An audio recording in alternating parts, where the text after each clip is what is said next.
பிரியமானவர்களே, எப்படி இருக்கீங்க? நல்லா இருக்கீங்களா? சந்தோஷமா இருக்கீங்களா?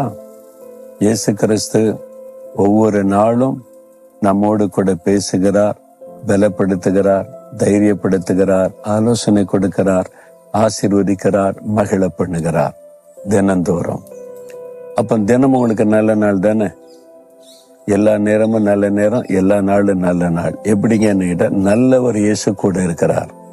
வல்லமை உள்ள இயேசு, வானத்தை பூமி உண்டாக்கின இயேசு கூட இருக்கிறதுனால எல்லா நாளும் எல்லா நேரமும் எல்லாம் பெர்ஃபெக்ட் ஆசீர்வாதம் தான். எனக்கு கெட்ட நேரம் தொடங்கிட்டுன்றாங்க, எனக்கு நல்ல காலம் இன்பத்தான் பிறக்குன்றாங்க, 6 மாசம் இப்படிதான் இருக்குன்றாங்க.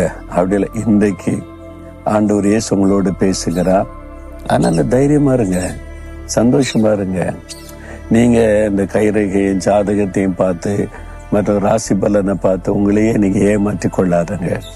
அதெல்லாம் பொதுவா நிறைய எழுதி அதை நம்பி கொண்டிருக்கிற நிறைய பேர். அப்ப யாருக்கோ நடக்கும், எனக்கு இல்லைன்னு சொல்லிட்டு இப்படியே நாட்களை கழித்து கொண்டு இருக்கிறவங்க. ஆனா வானத்தை பூமி உண்டாக்கின ஆண்டவர் கடவுள் நம்ம கூட இருந்தா ஆசீர்வாதம் தான். அதுதான் முக்கியம். அதனால நீங்க ஆண்டவர் என்ன சொல்லுகிறான்னு கவனித்து அதன்படி வாழ அர்ப்பணித்துக் கொள்ளுங்க. இன்றைக்கு உங்க வாழ்க்கையில் அற்புதம் நடக்கும். இன்றையிலிருந்து மாற்றத்தை நீங்க பார்ப்பீங்க. சரி, ஆண்டவர் எனக்கு என்ன சொல்றார் இன்னைக்கு அப்படின்னு நினைக்கிறீங்களா?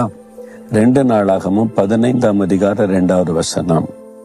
நீங்கள் கர்த்தரோடு இருந்தால் அவர் உங்களோடு இருப்பார், நீங்கள் அவரை தேடினால் உங்களுக்கு வெளிப்படுவார். இதான் ஆண்டு சொல்ற வார்த்தை. என் பிள்ளைகளே, அதாவது ஒரு தேவனுடைய தீர்க்கதரிசி மேல் ஆவியானவர் இறங்கி ஆவியானவர் மூலமா இந்த வார்த்தை ஜனங்களுக்கு சொல்லப்படுகிறது, உங்களுக்கு சொல்லப்படுகிறது. என் பிள்ளைகளே, நீங்கள் கர்த்தரோடு இருந்தால் அவரும் உங்களோடு இருப்பார். அப்ப நீங்க அவர் கூட இல்லைன்னா அவரும் கூட இருக்க மாட்டார். நீங்க விலகிட்டா அவரும் விலகிடுவார். சில கிறிஸ்தவங்களுக்கு ஞாயிற்றுக்கிழமை காலையில தான் பைபிள் ஞாபகத்துக்கு வரும். சர்ச்சுக்கு போகணுமேனு பைபிளை தேடுவாங்க. இப்ப அது கூட தேடு, செல்போன்லயே பைபிள் இருக்குன்னு பைபிளே இல்லாம செய்யல, செல்போன் வச்சுக்கிட்டு சர்ச்சுக்கு வர கிறிஸ்தவங்க பெருகிக்கிட்டே இருக்கிறாங்க. இது ரொம்ப ஆபத்தானது. பிரிண்டிங் பைபிள் தான் நம்ம கையில இருக்கணும். சர்ச்சுக்கு போகும்போது செல்போனை தூக்கிட்டு இதுக்குள்ள பைபிள் இருக்கெல்லாம் பேசாதங்க. அதெல்லாம் நீங்க டிராவல்ல இருக்கும்போது வாசிக்கிறதற்கு. சர்ச்சுக்கு போகும்போது, கூட்டங்களுக்கு போகும்போது பிரிண்டட் பைபிள் தான் கையில கொண்டு போகணும். ஏன்னா இதுல ஒன்லி வசனம் மட்டும்தான் இருக்குது. செல்போனுக்குள்ள ஒரு பக்கம் பைபிள் இருக்குது, இன்னொரு பக்கம் எல்லா அசுத்தங்களும் அக்கிரமங்களும் பிசாசனுடைய கிரியைகளும் உள்ள இருக்குல்ல. ஒரு சுவிட்சை தட்டினா அதுக்குள்ள போயிட முடியும்ல. அப்ப அதனால அதெல்லாம் பிரிண்டட் பைபிள் தான் கையில இருக்கணும். சரி, அப்ப ஆண்டவர் இந்த வசனத்தை கொண்டு பேசுகிறார். நீங்கள் கர்த்தரோடு இருந்தால். நீங்க எவ்வளவு நேரம் கர்த்தரோடு இருக்கீங்க? சிலர் காலையில 1 மணி நேரம் ஜெபிப்பேன், பிறகு ஆண்டோடு இருப்பேன், அப்புறம் அவ்வளவுதான், அப்புறம் அடுத்த நாள் தான். அப்ப அவரை மறந்துட்டீங்கன்னா அவர் எப்பவுமே உங்க கூட இருக்குதானே விரும்புறாரு. நீ போகிற இடம்லாம் உங்க கூட இருப்பேன், உன்னை விட்டு விலக மாட்டேன்னு சொல்லி. அப்ப நீங்க எப்பவுமே இயேசுவோடு இருக்க பழகி கொள்ளணும்ல. காலையில எழும்பி 1 மணி நேரம் ஜெபிக்கும் போது மாத்திரம் இல்லை, வேலைக்கு போகும்போது, படிக்க போகும்போது, கடைக்கு போகும்போது, வீட்டு வேலை, எப்பொழுது அவரை நினைத்து துதித்து கொண்டு ஜெபித்து கொண்டே இருந்தீங்கன்னா அவருடைய பிரச்சனை எப்பவும் கூட இருக்கும்ல. ஞாயிற்றுக்கிழமை 2 மணி நேரம் சர்ச்சுக்கு போயிட்டா பெரிய ஊழி செய்யற மாதிரி நிறைய பேருக்கு நினைப்பு. அதுக்கப்புறம் இஷ்டப்படி நடப்பாரு. அப்ப 2 மணி நேரம் மட்டும்தான் இயேசு கூட இருப்பார். அப்ப நீங்கள் கர்த்தரோடு இருந்தாதான் அவர் உங்களோடு இருக்க முடியும். நீங்கள் அவரை விட்டு விட்டால் அவரை விட்டு விடுவார். நீங்கள் அவரை தேடினால் உங்களுக்கு வெளிப்படுவார். அப்ப இயேசு வெளிப்படுவார்.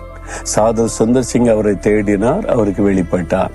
ஆண்டவரை தேடி அவரை தரிசித்து வார்த்தைகளை பெற்றுக்கொண்ட ஏராளமான பேரை எனக்கு தெரியும்.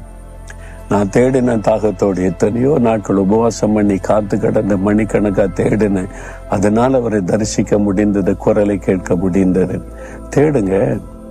சும்மா அதெல்லாம் விதண்டவாதம் பேசுறதை விட்டு உங்களை ஒப்பு கொடுத்து நேரத்தை ஆண்டவருக்கு கொடுத்து உங்களை தாழ்த்தி தேடினால் கட்டாயம் உங்களுக்கு வெளிப்படுவார். நீங்கள் அவரை பார்க்க முடியும், அவருடைய குரலை கேட்க முடியும். அது உங்ககிட்ட தான் இருக்குது. நீங்க முழு இருதயத்தோட தேடணும், தாகத்தோட தேடணும்.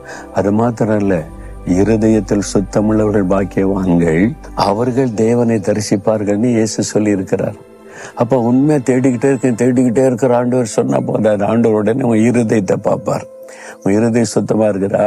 உள்ளுக்குள்ள கோபம் இருக்கு, எரிச்சல் இருக்கு, வைராக்கியம் இருக்கு, பெருமை இருக்குது, இச்சை இருக்குது, அடுத்த ஆளை பற்றி பொறாம இருக்குது, அடுத்தவங்களை பற்றி புறங்கூறுது இருக்குது. இவ்வளவு பாவத்தை வச்சுக்கிட்டு தேடினா பரிசுத்தமுள்ள தேவனை எப்படி பார்க்க முடியும்? அப்ப இருதயம் சுத்திகரிக்கப்படணும். ஆண்டவர்கிட்ட சொல்றேன், ஆண்டவரே சுத்த இருதயத்தை எனக்கு தாங்க. இருதயத்துல சுத்தம் தான் உங்களை தரிசிக்க முடியும்னு நீங்க சொல்லி இருக்கிறீங்க. என்னால என்ன எப்படி சுத்தம் பண்ணி கொள்ள முடியும்? நீங்க என்ன பரிசுத்தப்படுத்துங்க. இந்த பெருமை வேண்டாம், பொறாமை வேண்டாம், இச்சைகள் வேண்டாம், பண ஆசை வேண்டாம், புறங்குறுதல் வேண்டாம், அடுத்தவங்களை பற்றி பேசுறது வேண்டாம், காயப்படுத்துறது வேண்டாம். உங்களை போல என்னை மாற்றி என்னை பரிசுத்தப்படுத்தி ஒப்பு கொடுத்துருங்க. அவரே உங்களை பரிசுத்தப்படுத்தி அவரே உங்களுக்கு தன்னை வெளிப்படுத்துவார். இதான் ஆண்டவருடைய அற்புதம். புரிஞ்சுதா உங்களுக்கு? அப்ப என்ன சொல்லணும்? நீங்க பரிசுத்தமாக்குறது அவருடைய கையில தான் இருக்குது. அவரை தரிசிக்கிறது அவர் கையில தான் இருக்குது. உங்களை ஒப்பு கொடுக்க, அவ்வளவுதான். அப்ப இந்த நாள்ல சொல்லுங்க, ஆண்டவரே நான் எப்பவும் உங்க கூடவே இருக்கணும். ஒரு நாளின் 24 மணி நேரம் உங்க கூட இருக்கணும். நீங்க என் கூட இருக்கணும். வாரத்தின் 7 நாள் என் கூடவே நீங்க இருக்கணும். ஆண்டவரே, வருஷத்தின் 365 நாள் every day you have to be with me Lord. என் கூடவே இருக்கணும். நான் உங்க கூடவே இருக்கணும். ஆசைப்படுங்க, விரும்புங்க. அதுக்கு தடையா என்ன இருக்குது பாருங்க. வாழ்க்கை தடையாக மனுஷர்கள் இருக்காங்களா, பாவம் இருக்குதா, என்ன இருக்குதா, அதெல்லாம் எனக்கு வேண்டாம். உமக்கு எனக்கு நடுவில் எது வரக்கூடாது, என்ன ஒப்பு கொடுக்கிறேன்னு சொல்லுங்க. அப்ப நீங்க அவரை தரிசிக்க முடியும், அவரோட பேச முடியும். அவர் அழகாய் ஒவ்வொரு நாளும் உங்களை மகிழ பண்ணுவார். அவர் கூட இருந்தா பாருங்களேன், எதை குறித்து கவலை இருக்க, தேவை குறித்து, வியாதி குறித்து, எதிர்காலத்தை குறித்து பயம் இருக்காது, கலக்கம் இருக்காது. அவர் இருக்கார்ல, அவர் பார்த்து கொள்வாருன்னு. இதுதான் மகிழ்ச்சியான கிறிஸ்தவ வாழ்க்கை. அதுக்கு உங்களை அர்ப்பணிக்கிறீங்களா? இயேசு உங்களை நேசிக்கிறனால பேசுகிற, மகனே மகளே நீ என் கூடவே இருக்கிறியா? அப்ப நான் உன் கூடவே இருப்பேன். என்னை முழு இருதயத்தோடு தேடுவியா? நான் என்ன உனக்கு வெளிப்படுத்துவேன் அப்படின்னு ஆண்டவர் சொல்றார். சொல்றீங்களா? ஆமா ஆண்டவரே, நான் ஆசைப்படுறேன் உங்க கூடவே இருக்கணும், நீங்க என் கூடவே இருக்கணும். அதுக்கு தடையா இருக்கிற இந்த பாவத்தெல்லாம் எடுத்து போடுங்க. பெருமை, பொறாமை, எரிச்சல், இச்சைகள், கோபங்கள், வைராக்கியங்கள், இந்த பாவெல்லாம் நுழைஞ்சிருது. இதெல்லாம் என்னை விட்டு எடுத்து போடுங்க. என்னை பரிசுத்தப்படுத்துங்க. நீங்க எப்பவுமே என் கூட இருக்கணும். நான் உங்க கூடவே இருக்கணும். உங்களுடைய சத்தத்தை கேட்கணும். உங்க விட்டு விலக கூடாது. நீங்களும் என்னை விட்டு விலக கூடாது. நீங்க என் கூடவே இருந்து அது போதும் ஆண்டவரை, என்ன அதுக்கு ஒப்பு கொடுக்கிறேன். இயேசுவின் நாமத்தில் ஆமேன், ஆமேன்.